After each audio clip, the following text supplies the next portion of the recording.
Hello friends, welcome to this channel. In this video, I am going to have a class on compound interest. Please look here. Interest for interest is called compound interest.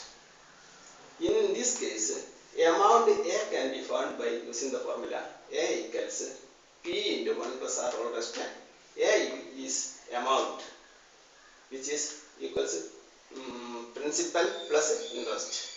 P is the principal amount, N is the number of years, R equals the rate of compound interest. Consider a problem.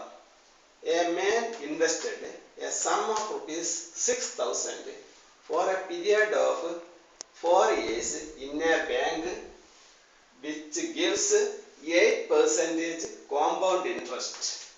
Calculate the interest. Solution is shown here. P equals 6,000, N equals 4, R equals 8%, which is 8 by 100. Then A equals P into 1 plus R all raised to n.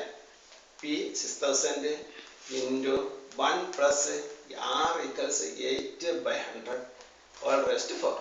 Then 6,000 into, taking LCM as 100, we get 108 divided by 100, which is 1.08 all raised to 4.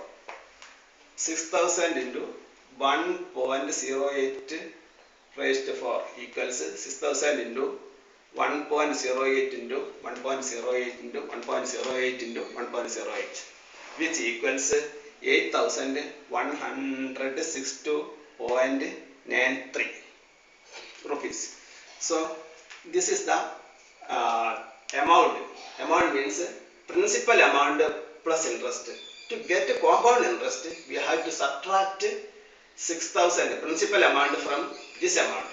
Then subtracting 6,000 from 8,162.93, you get 2,162.93 rupees, which is the compound interest. That's all about compound interest. Thank you.